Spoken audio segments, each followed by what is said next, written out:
Hello. Welcome to the Bore You to Sleep podcast. The podcast that will hopefully help you get to sleep. I am going to read an open source book, one that is not particularly interesting, but one that is hopefully boring enough to get you to sleep. Tonight's readings come from Westy Martin by Percy, Keese, Fitzhugh. Published in 1921, Westy Martin is a young Boy Scout that loves an adventure. When he finds himself in the woods with his rifle, it's possible that he finds more of an adventure than he was expecting. My name is Teddy, and I aim to help people everywhere get the good night's rest that they need so they can have a productive day and achieve what they need to achieve. I will read you a different story every episode to help you doze off. I'd like to say thank you to Ranu from Switzerland for your lovely iTunes review. A massive thank you goes to Paula Chamberlain, who has become a supporter of the show for $4.99 per month. It's gestures such as this that allow me to bring out more episodes to help you get some rest. If the show is helping you get some rest, I'd love for you to become a supporter at boreyoutosleep.com. If you want to help but your budget doesn't allow it, please leave a review and rating in your podcast app. It all helps. In the meantime, lie back, relax, and enjoy the readings. Westy Martin by Percy, Keese, Fitzhugh. Chapter 1. A quick, sharp report rent the air, followed several seconds of death-like silence. Then the lesser sound of a twig falling in the still forest. Again silence. A silence tense, portentous. Then the sound of foliage being disturbed and of someone running. Westy Martin paused, every nerve on edge. It was odd that a boy who carried his own rifle slung over his shoulder should experience a kind of panic fear after the first shocking sound of a gunshot.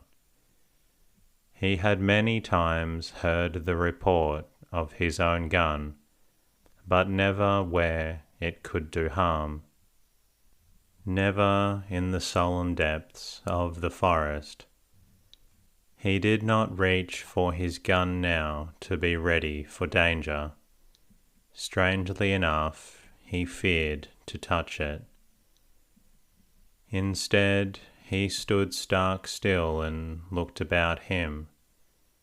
Whatever had happened must have been very near to him. Without moving, for indeed he could not for the moment move a step, he saw a large leaf with a hole through the middle of it, and this hung not 10 feet distant. He shuddered at the realization that the whizzing bullet which had made that little hole might as easily have blotted out his young life. He paused, listening, his heart in his throat. Someone had run away. Had the fugitive seen him? And what had the fugitive done that he should flee at the sight or sound of a human presence? Suddenly it occurred to Westy that a second shot might lay him low. What if the fugitive, a murderer, had sought concealment at a distance, and should try to conceal the one murder with another. Westy called, and his voice sounded strange to him in the silent forest. "Don't shoot." That would warn the unseen gunman unless, indeed, it was his purpose to shoot. There was no sound, no answering voice, no patter of distant foothills, nothing but the cheery song of a cricket near at hand. Westy advanced a few steps in the dim, solemn woods, looking to the right and left. Chapter 2. A Promise. Westy Martin was a scout of the first class. He was a member of the 1st Bridgeboro Troop of Bridgeboro, New Jersey. Notwithstanding that he was a serious boy, he belonged to the Silver Fox Patrol, presided over by Roy Blakely. According to Pee Wee Harris of the Raven Patrol, Westy was the only Silver Fox who was not crazy. Yet in one way he was crazy. He was crazy to go out west. He had even saved up $100 toward a projected trip to Yellowstone National Park. He did not know exactly when or how he would be able to make this trip alone, but one saves up for all sorts of things unplanned. To date, Westy had only the $100 and the dream of going. When he had saved another 100, he would begin to develop plans. "I'll tell you what to do," Westy's father had said to him. "You go up to Uncle Dick's and spend the summer and help around. You know what Uncle Dick told you. Any summer he'd be glad to have you help around the farm, and be glad to pay you so much a week. There's your chance, my boy. At Temple Camp you can't earn any money. My suggestion is that you pass up Temple Camp this summer and go up on the farm. By next summer, maybe, you'll have enough to go west, and I'll help you out," he added significantly. "I may even go with you myself and take a look at those geysers or geysers or whatever they call them. I'd kind of half like to get a squint at a grizzly myself." "Oh boy," said Westy. "I wish I were," said his father. "Well, I guess I'll do that," said Westy hesitatingly. He liked Temple Camp and the troop, and the independent enterprise proposed by his father was not to be considered without certain lingering regrets. "It will be sort of like camping in a way," he said wistfully. "I can take my cooking set and my rifle." "I don't think I'd take the rifle if I were you," said Mr. Martin, in the chummy way he had when talking with Westy.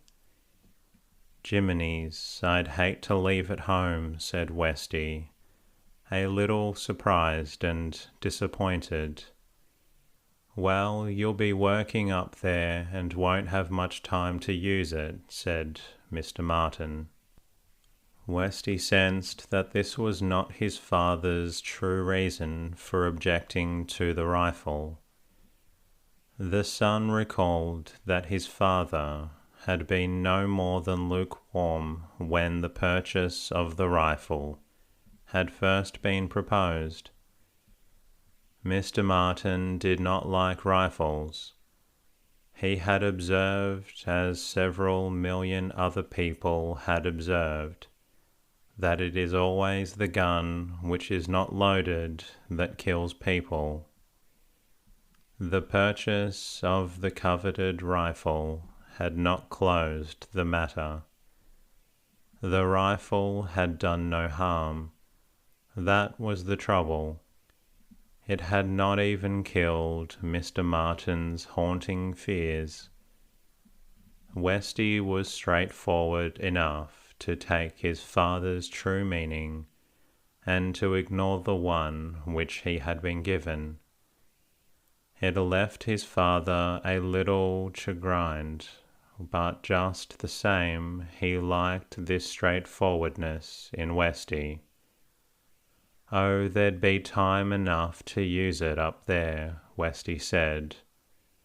And if there wasn't any time, why then I couldn't use it, that's all.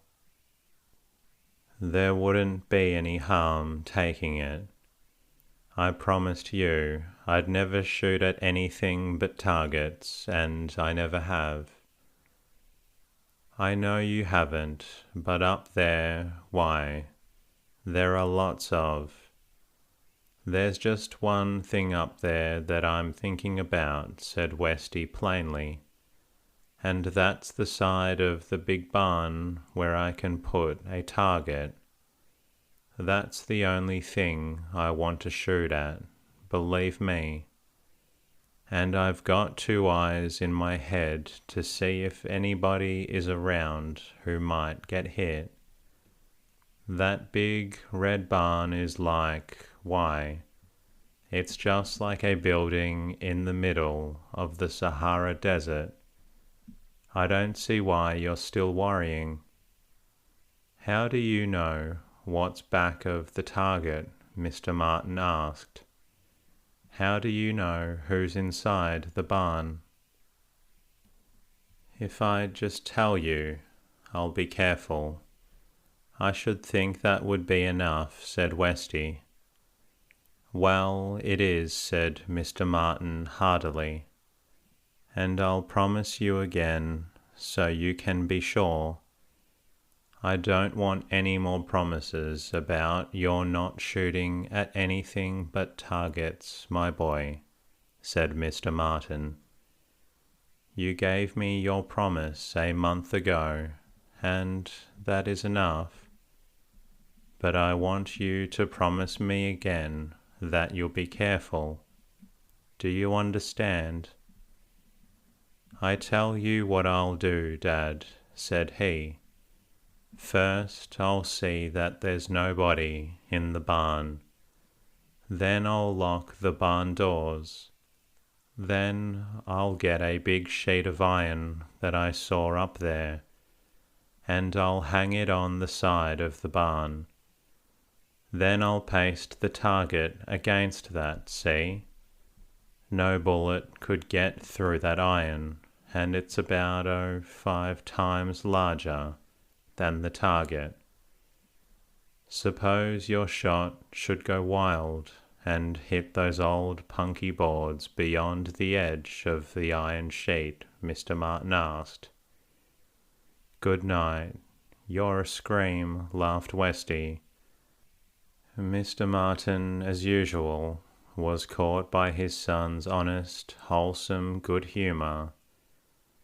I suppose you think I might shoot in the wrong direction and hit one of those grizzlies out in Yellowstone Park, Westy laughed. Safety first is your middle name, all right. Well, you go up to Uncle Dick's and don't point your gun out west, said Mr. Martin. And maybe we can talk your mother into letting us go to Yellowstone next year. And will you make me a promise? Asked Westy. Well, what is it? That you won't worry. Chapter 3. The Parting. The farm on which Westy spent one of the pleasantest summers of his life was about 70 miles from his New Jersey home, and the grizzlies in Yellowstone Park were safe. But he thought of that wonderland of the Rockies in his working hours, and especially when he roamed the woods following the trails of little animals or stalking and photographing birds. The only shooting he did on these trips was his trusty camera. Sometimes in the cool of the late afternoon, he would try his skill at hitting the bullseye, and after each of these murderous forays against the innocent pasteboard, he would wrap his precious rifle up in its oily cloth and stand it in the corner of his room. No drop of blood was shed by the sturdy scout who had given his promise to be careful, and who also knew how to be careful. The only place where he ever went gunning was in a huge book which reposed on the marble-topped centre table in the sitting room of his uncle's farmhouse. This book, which abounded in stirring pictures, described the exploits of famous hunters in Africa. The book had been purchased from a loquacious agent and was intended to be ornamental as well as entertaining. It being one of the very few books available on the farm, Westy made it a sort of constant companion, sitting before it each night under the smelly hanging lamp, and spending hours in the African jungle with man-eating lions and tigers. We are not to take note of Westy's pleasant summer at this farm, for it is with the altogether extraordinary event which terminated his holiday that our story begins.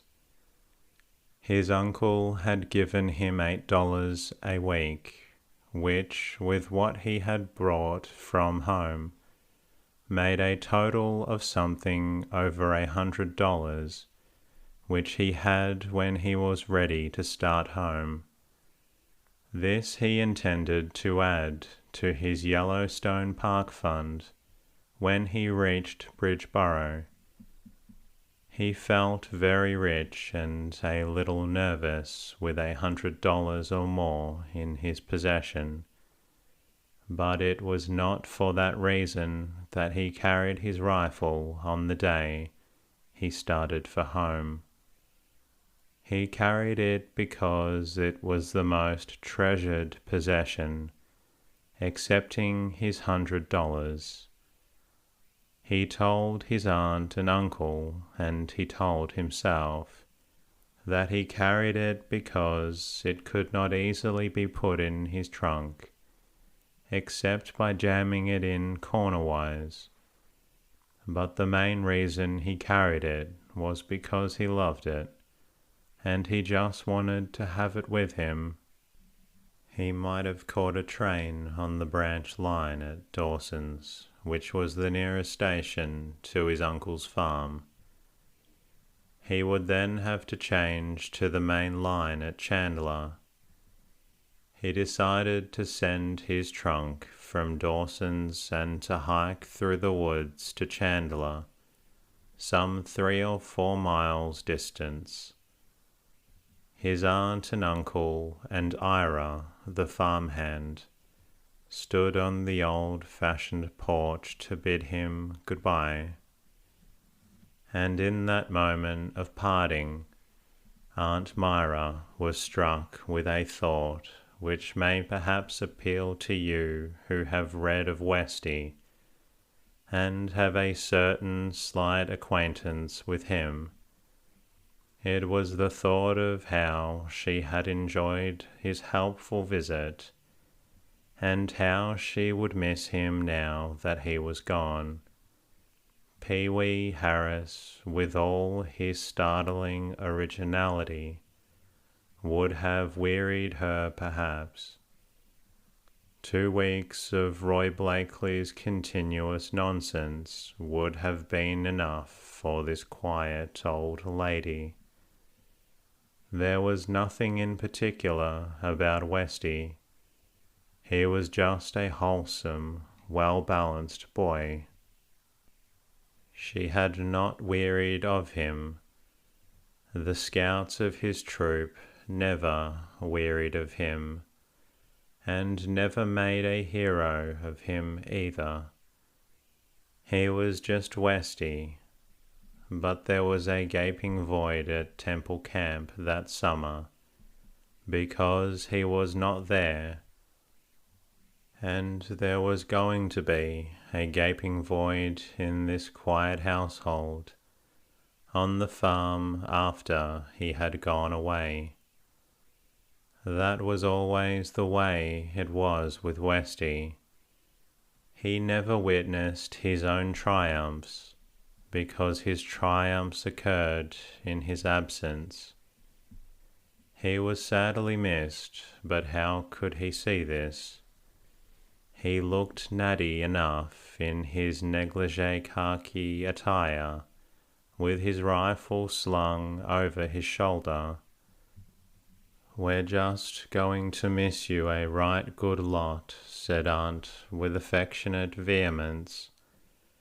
"And don't forget you're going to come up and see us in winter." "I want to," said Westy. Ira, the farm hand, was seated on the carriage step smoking an atrocious pipe, which he removed from his mouth long enough to bid Westy goodbye, in his humorous, drolling way. The two had been great friends. "I reckon you'd like to get a bead on a nice, big, hissin' wildcat, and that gol-blamed toy, wouldn't you now, huh?" "And go long with you," said Aunt Myra. "He wouldn't nothing of the kind." Westy smiled good-naturedly. "Wouldn't you now?" persisted Ira. "I seed I'm readin' about them hunters in Africa, dropping lions and tigers and what else. I bet you'd like to get one good plunk at a wildcat now, wouldn't you? Kerplunk just like that, hey? Then you'd feel like a regular Teddy Roosevelt, huh?" Ira accompanied this intentional, tempting banter with a demonstration of aiming and firing. Westy laughed. "I wouldn't mind being like Roosevelt," he said. "You couldn't drop an elephant at 6 yards, laughed Ira. "Well, I guess I won't meet any elephants in the woods between here and Chandler," Westy said. "Don't put no such ideas in your head," said Aunt Myra, as she embraced her nephew affectionately. Then he was gone. "I don't see why you want to always be pesterin' the poor boy," complained Aunt Myra, as Ira lowered his lanky legs to the ground, preparatory to standing on them. He had been a sort of evil genius all summer, beguiling Westy with enticing pictures of all sorts of perilous exploits out of his own abounding experiences on land and sea. "You'd like to have him running away to sea with your yarns of whaling and shipwrecks," Aunt Myra continued. "And it's just a parcel of lies, Ira Hasbrook. and you know it as well as I do. Like enough he'll shoot at a woodchuck or a skunk and kill one of Atwood's crows. They're always getting into the woods." "No, he won't neither," said her husband. "I say like enough he might," persisted Aunt Myra. "Wasn't he crazy about that book?" "I didn't write the book," drawled Ira. "No, but you told him how to skin a bear." "That's better than being a book agent and skinning a farmer," drawled Ira. "It's about the only thing you didn't tell him you was," Aunt Myra retorted.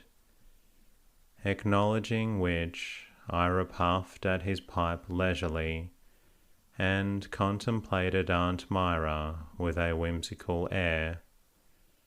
"I meant geez what I said, Ira Hasbrook," said she. "The kid's all right," said Ira. "I don't think he could hit anything further than 10 feet. But he's all right, just the same. We're going to miss him, aren't we, Auntie?" But they did not miss him for long, for they were destined to see him again before the day was over. Chapter 4. The Sufferer. In truth, if this were a narrative of Isa Hasbrook's adventures, it might not be thought lively reading of the dime novel variety. He had not, as he had confided to Westy, limited his killing exploits to swatting flies. He was one of those universal characters who have a way of drifting finally to farms, and he had not abridged his tales of sprightly adventure in imparting them to Westy. He had been to sea on a New Bedford whaler. He had shot big game in the Rockies. He had lived on a ranch. His star performance had been a liberal participation in the kidnapping of a despotic king in a small South Sea island. Naturally, so lively an adventurer had nothing but contempt for a pasteboard target, and though he did not wilfully undertake to alienate Westy from his code of conduct, he had so continually represented to him the thrilling glories of the chase, that Aunt Myra had very naturally suffered some haunting apprehensions that her nephew might depart impulsively on some piratical cruise or Indian killing enterprise.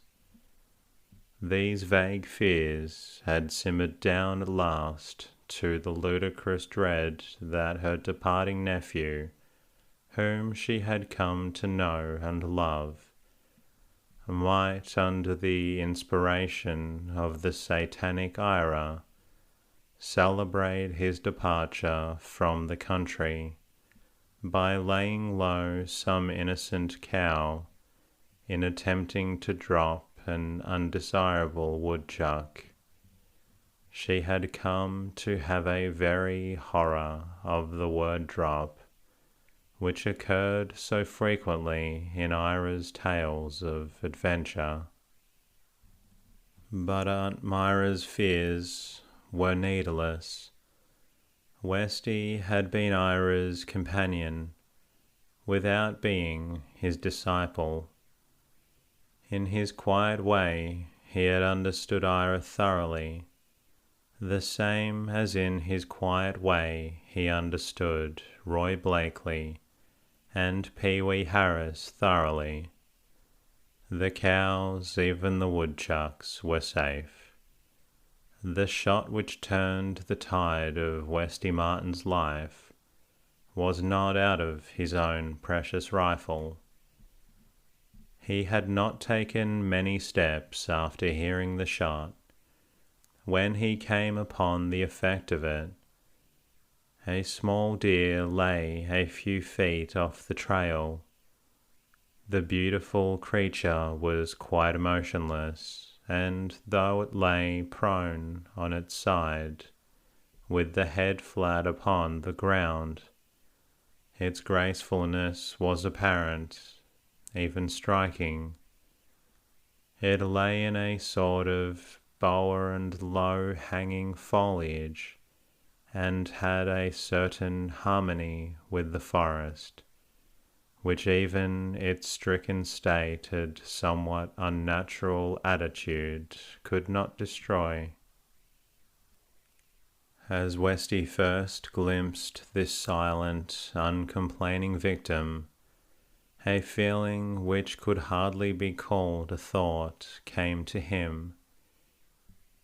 It was just this, that the cruelty which had wrought this piteous spectacle was doubly cruel for that the creature had been laid low in its own home. The friendly, enveloping foliage revealed this helpless denizen of the woods as a sorrowing mother might show her deceased child to a sympathizing friend. Such thoughts did not take form in the mind of the tremulous boy, but he had some such feeling. He was thoughtful enough even at the moment to wonder how he could have taken such delight in stories of wholesale killings. One side of the actual thing aroused anger and pity. He approached a little nearer, this scout with a rifle over his shoulder, and beheld something which startled, almost unnerved him. He could see only one of the eyes, for the deer lay on its side, but this eye was soft and seemed not unfriendly. It was not a startled eye. The beautiful animal was not dead. He did not know how much it might be suffering, but at all events its suffering was not over, and there was a kind of resignation in the soft look of that single eye, just a kind of silent acceptance of its plight, which went to the boy's heart. Who had done this thing against the good law of the state, and in disregard of every humane obligation? Who had fled, leaving this beautiful inhabitant of the quiet woods in agony? The leaves stirred gently above it in the soothing breeze. A gay little bird chirped a melody in the overhanging branches, as if to beguile it in suffering. And the soft, gentle eye seemed full of an infinite patience as it looked at Westy. He was face to face with one of the sporting exploits of that horrible toy, the rifle. For just a moment it seemed as if the stricken deer were looking at his own rifle as if in quiet curiosity. Then he noticed a tiny wound and a little trickle of blood on the creature's side. It made a striking contrast, the crimson and the dull grey. Chapter 5. Westy recalled these words in the mammoth volume on the sitting-room table at the farm. He had admired, even been thrilled at the heroic picture of the great hunter whose exploits in the Maine woods were so flatteringly recorded. It had not at the time occurred to him that the noble stag might have looked like a statue too. Well, here was the actual result of such flaunted heroism, and Westy did not like it. It was quite a different sort of picture. Then suddenly it occurred to him that he was to blame for this pitiful spectacle. He who shoots does not always kill, but he who shoots intends to kill. If the fugitive had failed of his purpose, it was because he had been frightened at the sound of someone near at hand. The shooting season was not on. It had been a stolen, lawless shot. A feeling of anger, even of hate, was aroused in Westy's mind against the ruthless violator of the law who had been forced to save himself by flight before his lawless deed was completed. He had probably thought that the footfalls those of a game warden. To shoot game out of season was bad enough as it seemed to the scout. To shoot living things seemed now bereft of all glory to the sensitive boy. But to shoot and not kill and then run away seemed horrible. This poor deer might suffer for hours. Westy had seen a little demonstration of the kind of thing he had been reading and hearing about. Through the medium of the alluring printed page, he had been present at buffalo hunts. He had seen kindly, intelligent elephants laid low. And here he was seething with rage that the blood of this harmless, beautiful creature had been shed and shed to no purpose. But Westy was more than a sensitive boy. He was a scout, and a scout has ever a sense of responsibility. It was futile to consider what some stranger had done while this poor creature lay suffering. All that he had read and heard about hunting big game, and all such stuff was forgotten in the consciousness of a present duty. He, Westy Martin, must put this deer out of its suffering. He must help it move on to the next life. The owner of the precious rifle, all shiny and oily, shuddered. He, scout of the first class, must finish the work which some criminal wretch had begun. He was essentially too honest to take refuge in his promise not to shoot at anything but a target. He had a momentary thought of that, and then was ashamed of it. Phrases familiar to him ran through his head. Serious boy that he was. He had always been a reader of the handbook. A scout is helpful. A scout is friendly to all. A scout is kind. He is a friend to the animals. He will not kill nor hurt. Yet he was not friendly to all. He was enraged at the absent destroyer, who had made it necessary for him to do something he could not bear to do. He wished that Ira were here to do it instead. He who had admired the great hunter crouching behind a rock, wished now that the mighty hunter might be present to attend to this miserable business. He had never dreamed of such an emergency, of such a duty.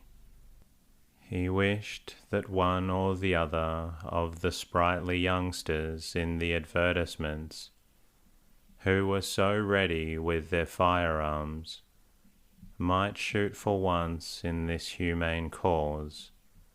Poor Westy, he was just a boy, after all. I hope you've enjoyed listening to that bedtime story, and I hope you're feeling a little drowsy. If you're not quite sleepy yet, please feel free to listen to another episode. In the meantime, I look forward to bringing you another episode very soon. Until then, good night.